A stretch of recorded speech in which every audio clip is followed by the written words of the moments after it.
Анатолий Некрасов. Ана махаббаты. Кемелдену қасиеттері.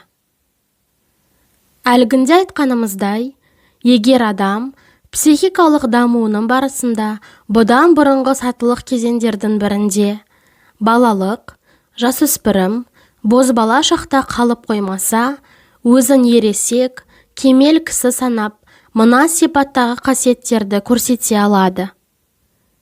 Ересек адам ретінде өзгелердің құқыларын құрметтейді, әрі олардың еркіндігіне нұқсан келтірмеуге тырысады. Өмір жолындағы қыруар құндылықтарды санына емес, сапасына қарай алады. Ересек адам қабілетті оқушы. Ол енді оқып тоқи алады. Нені үйренуді біледі. Сонымен бірге, өзге адамдардан алған білімі мен жиған тәжірибесін өз тірлігіне қолдана береді. Ол өзінің шығармашылық әлеуетін жасампаздықпен жүзеге асырады.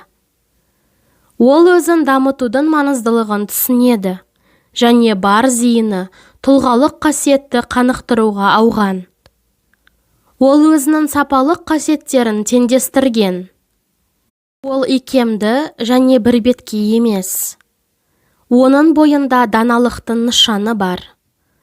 Ол жазмыштың бірлігін және өзінің ондағы орнын сезінеді. Азапты халді азайта түсер, нақты істерге жанашырлық көрсетуге тырысады. Оның өмір сүру аясы ауқымды, алуан текті. Онда шынайы құндылықтар жүйесі түзілген. Ол белсенді әрі ширақ. Ересек адам өмірден ләззат ала біледі. Өзін сүю деген жай ғана сөз емес, өмір сүрудің негізі. Оған еңбек ету, өз мүмкіндіктерін ашу тәсілдерінің бірі. Сондықтан ол тыным таппайды. Мақсатты түрде әрі рахаттана еңбек етеді. Ересек адам тән саулығының қадірін біліп, табиғаттың маңыздылығын түсінеді, және денсаулығын баптауға уақыт бөліп, таза ауада тынығады. Ерлі-зайыптының өзара қатынасы, соның ішінде жыныстық байланыс жасауы да оның тыныс тіршілігінің ажырамас бөлігі болып табылады.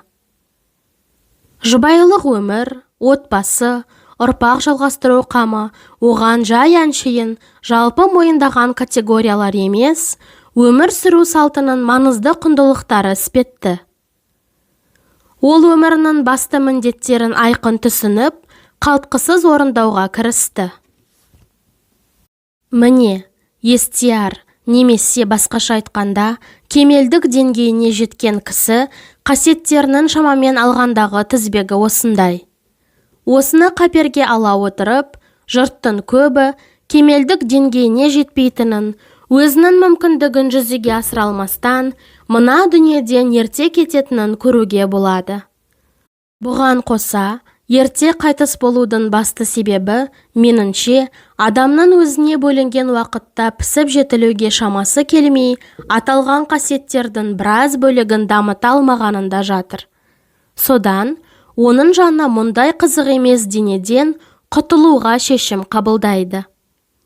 Тек кармалық міндеттері, жеке басының, отбасының және әулеттің әуресі ғана оны тағы бір шама уақыт жер бетіне кідірте тұруы мүмкін. Сонымен бірге, адам баласы бақытсыздық пен азапты сәттерге толы бола тұра, өмірге тас кенеде жабысып алып өлгісі келмейді.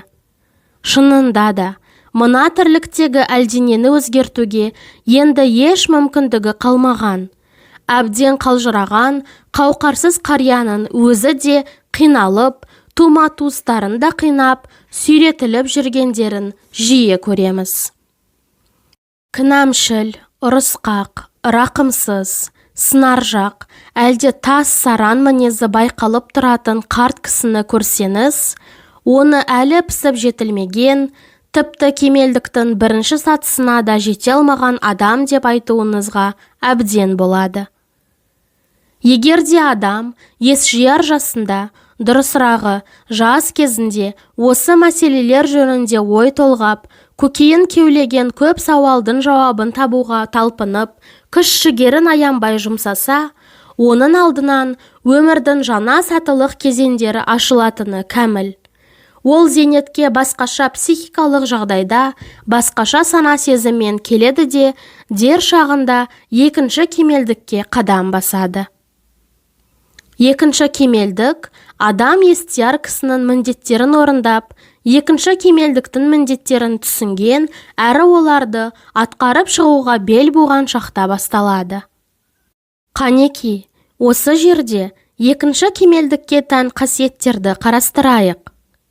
Бұл қасиеттер бірінші кемелдік сипаттарынан қанаттанып көкке самғайды. Екінші кемелдік сатысында бір сарынды, қол еңбегімен керек деген сөз ілесе жүретін іс-әрекеттер мөлшерін азайта түскен абзал. Ойлап қараңызшы, біз керек деген желеумен мына тірлікте сірә қаншама нәрсе істедік. Егер осынау керектің бәріне байыптай қарасаңыз, жалпы олардың бәрі түкке татымайтын нәрсе болып шығады. Иә, міне енді сіздің кемел жағдайыңыз керек және тиіс сөздерін ақылмен таразылап, сабырмен сараптауға мүмкіндік береді.